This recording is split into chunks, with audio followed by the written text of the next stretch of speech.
त्याच्या कथेतला जो म्हातारा आहे त्याला संपत्ती आणि जमीन मिळवण्याची एवढी भूक लागली की तो दिवसभर जमिनीसाठी धावत राहिला. इतका धावला पण त्याला सांगण्यात आलं होतं की सूर्योदयापासून सूर्यास्तापर्यंत तू जितका चालशील तेवढी जमीन तुझी.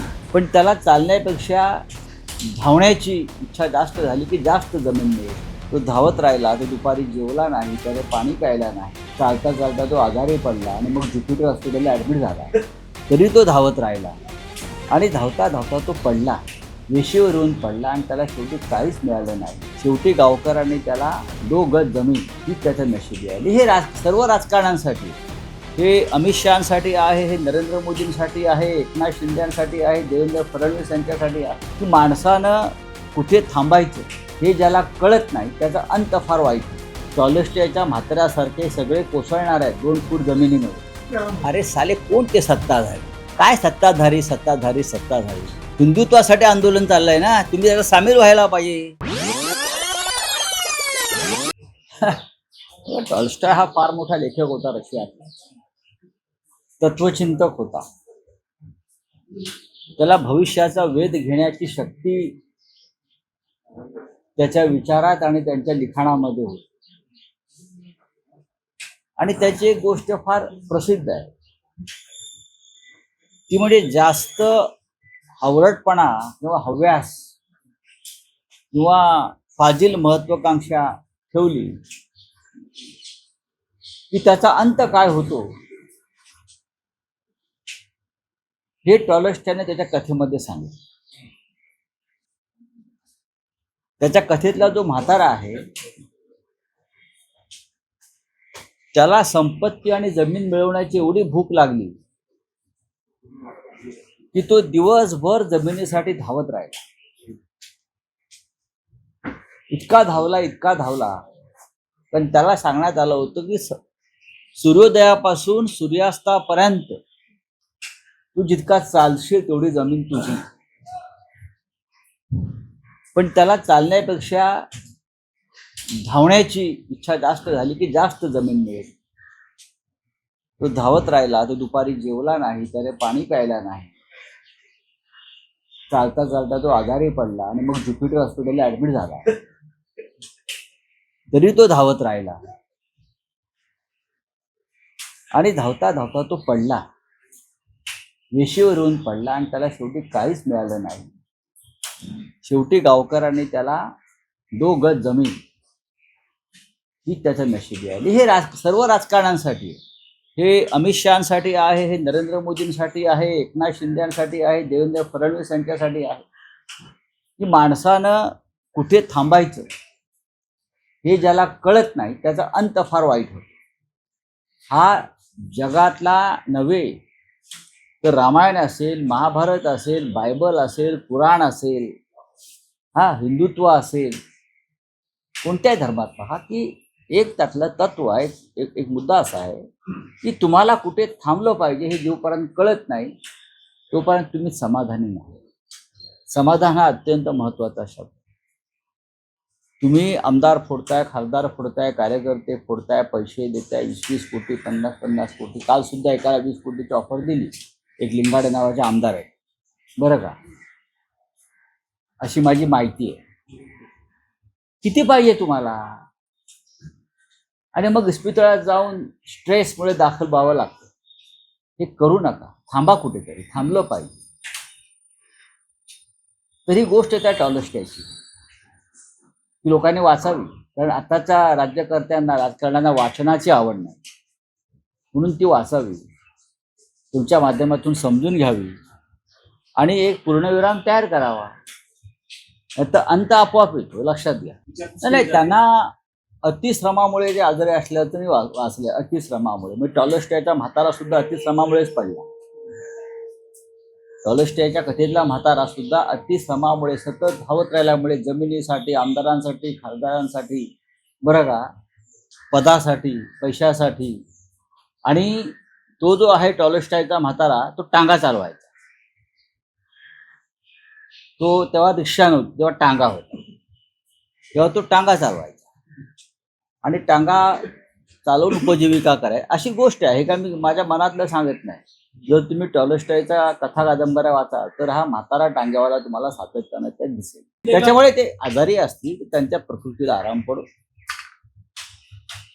आणि त्यांच्या प्रकृतीबरोबर महाराष्ट्राच्या प्रकृतीलाही आराम पडो.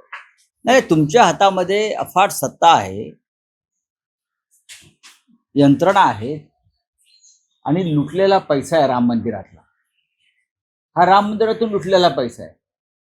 त्यांच्याकडे जो आलाय आता ठेकेदार, याच ठेकेदारांकडून देणग्या घेऊन त्यांनी अयोध्येमध्ये कार्यक्रम केले होते सगळे. त्याच्यामुळे हा काय पापाचा पैसा तुम्हाला पचणार नाही. ज्या कोणी घेतला असेल, मग आमचे ते 6 खासदार असतील किंवा अन्य कोणी असतील त्याच्या आधी असतील, हा पैसा त्यांना आणि त्यांच्या मुलाबाळांना अजिबात पचणार नाही. हा इतिहास आहे. हा टॉलस्टॉयच्या म्हाताऱ्यासारखे सगळे कोसळणार आहेत 2 फूट जमिनीमध्ये. असं आहे की शेवटी विधिमंडळाचं अधिवेशन चालू आहे, चर्चा सुरू असतात, कानावर येतात, कोणते सांगायला येतं की आजही अमुक अमुक माणसाला ऑफर दिली, त्याला ऑफर दिली. म्हणजे काय करणार आहे? ऑफर करणार काय? किती पाहिजे आहे त्या? काय शेवटी इस्पितळातच माणूस जातो, इस्पितळातून शवगृहात जातो, तिथून चिरडीवर जातो, चिरडीवरून स्मशानात जातो. माणसाला किती हाव असावे आणि हव्यास असावा. हिंदुत्वाचे धर्मग्रंथ जरा वेद पुराण जर तुम्ही हिंदुत्ववादी आहात तर चाळा आणि वाचा. रामकृष्णही आले गेले, रामकृष्णही जगले नाही. त्यांनी युद्ध जिंकलं महाभारताचं आणि सगळ्यांना जावं लागलं. तुम्ही का अमर आहात का? कोणी मोदी अमर आहेत का? नाही ना. अमित शहा अमर आहेत का? नाही. देवेंद्र फडणवीस आणि एकनाथ शिंदे काय आजरा अमर आहेत का? कोणी अमर नाही, लक्षात घ्या. आणि शेवटी मग एक नियती अशी असते की तुम्हाला पूर्णविराम देते. कोण आंदोलन तुम्ही करा. अरे साले, कोण ते सत्ताधारी? स्वतःला म्हणता ना हिंदुत्व सोडलं आम्ही. मग राम मंदिराची जी लूट सुरू आहे, जे दरोडे पडत आहेत, राम मंदिरात काय चोरलं गेलं नाही? मी काल सांगितलं, रामाचा मुकुट चोरला गेला, रामाच्या पादुका चोरल्या गेल्या, रामाची कर्णफुलं चोरली गेली. नरेंद्र मोदी निवडणुकीत सांगत होते ना, मंगळसूत्र चोरणार. सीतेचं मंगळसूत्र चोरलं गेलंय, तुम्हाला माहिती आहे का? सीतेला दान केलेली मंगळसूत्र चोरली गेली. हे या महाराष्ट्रातलं आणि देशातलं हिंदुत्ववाद्यांना माहिती आहे का? सीतामाईचं हिंदुत्व मंगळसूत्र ज्या पद्धतीने चोरलं गेलंय, सीतामाईला अर्पण केलेली 27 मंगळसूत्र चोरली गेली.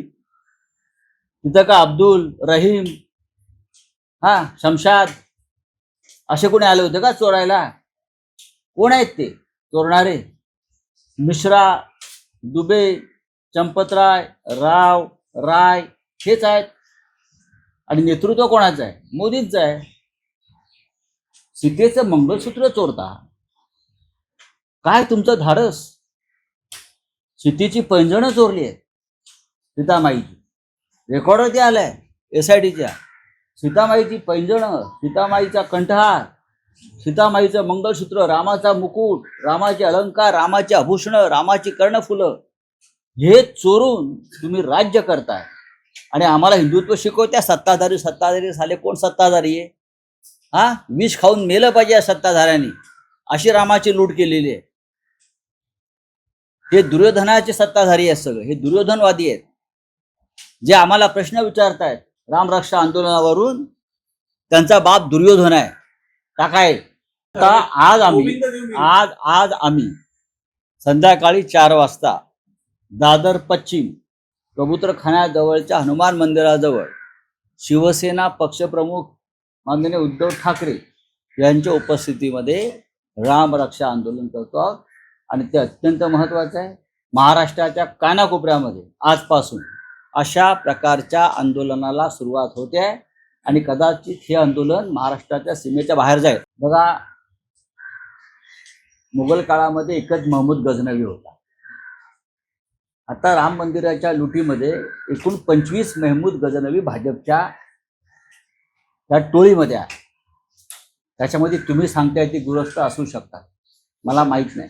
कोषाध्यक्ष ही त्यांची जबाबदारी सगळ्यात जास्त होती.